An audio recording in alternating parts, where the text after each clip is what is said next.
کسی کو کہہ دیں کہ حضرت آپ سر پہ امامہ شریف سجائیں، تو چھوڑے حضرت صاحب اتنی پرانا دین ہے، تکیہ سی باتیں کرتے ہیں آپ اتنی زندگی آگے گزر گئی ہے، جدید دور آ گیا ہے، آپ اس دور کے حوالے سے باتیں کریں، آپ اس دور کو مد نظر رکھتے ہوئے باتیں کریں۔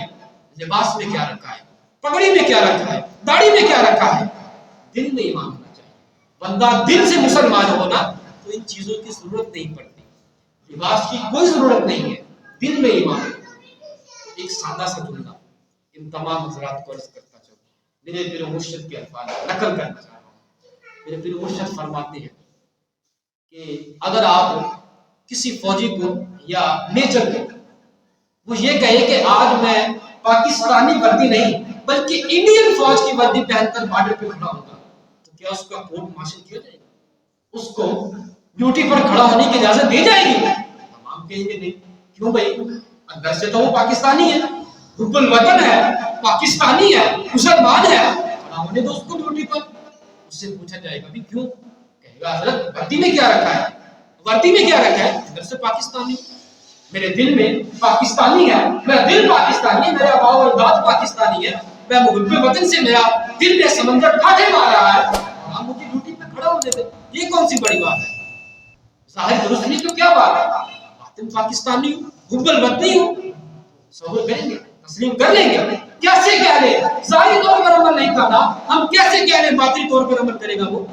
ہم کیسے مان لیں کہ اس کے دل میں حب الوطنی ہوگی؟ ہم کیسے مان لیں وہ پاکستانی ہوگا؟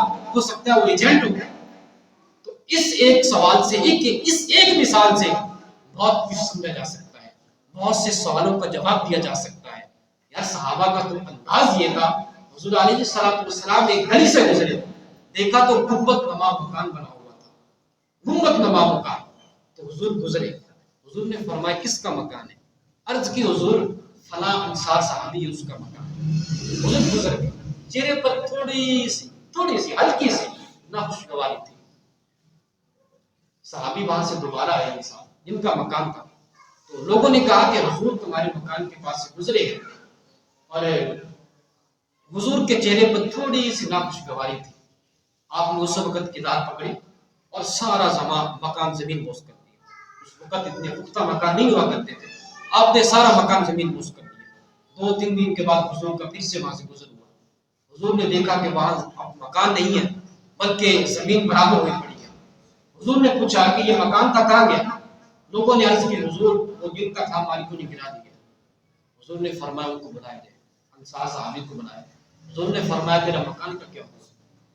اب یہ بات سن کر اگر کسی کا سینے میں جو دل ہے وہ اور فضیلت صحابہ سے منور نہ ہو، فضیلت عشق رسول سے منور نہ ہو، تو میں یہ سمجھتا ہوں اس کے سینے میں فضیلت صحابہ نہیں ہے۔ صحابہ نے عرض کی یا رسول اللہ سنا تھا، حضور آپ سے نہیں سنا تھا، کسی سے سنا تھا؟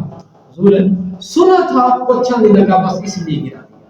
اللہ کیسے خوبصورت بات ہے۔ حضور سنا تھا، صرف کسی نے برا کہا تھا، بس اسی سنے پر مکان گرا دیا۔ ہم اپنے اندر دیکھیں، اپنے احوال کو دیکھیں، ہمارا کیا کہ حضور کو پسند نہیں ہے؟ ہمارے عقیقے، ہمارے ولیمے، ہمارا انداز معاشرت، ہمارا انداز زندگی، ہماری شادی، ہمارا بیاہ، ہمارا انداز حیات، ہمارا اٹھنا، ہمارا بیٹھنا، ہمارا چلنا، ہمارا گفتگو کرنا، ہمارا کسی کے ساتھ سلام لینا، دیکھیے ہمارا کیسا انداز ہے۔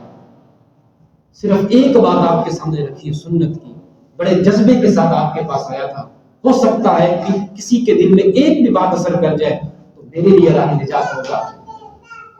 ہم کہتے ہیں کہ ہمارے باطن صاف ہونا چاہیے، ظاہر میں کچھ نہیں رکھا، غلط، ظاہر میں وہی کچھ رکھا ہے جو باطن میں رکھا ہے۔ باطن صاف ہے تو ظاہر سے نظر آئے گا کہ اس کا باطن صاف ہے۔ میرے مرشد فرماتے ہیں کہ یہ نہ ہو حضرت کہ تمہیں بتانا پڑے کہ صاحب ہم مسلمان ہوتے ہیں، یہ نہ ہو کہ دکھانا پڑے صاحب یہ مذہب کا کھانا ہے، دیکھو مسلمان لکھا ہے اس میں، یہ نہ ہو بلکہ تمہارا بسا قطع، تمہاری شکل و صورت، تمہارا اٹھنا، تمہارا بیٹھنا، تمہارا چلنا، تمہارا دیکھنا، تمہارا کلام کرنا اس بات کا مصداق ہو، اس بات پر صادق ہو کہ دیکھنے والا دور سے پہچان جائے وہ دیکھ کے سورہ محمد کا غلام آنا ہے۔ کیا بات ہے یار، کیا بات ہے، اللہ اکبر۔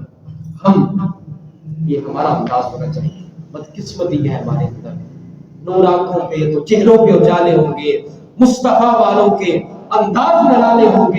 ہم گناہگاروں کو تو سرکار ہی سنبھالے ہوگی.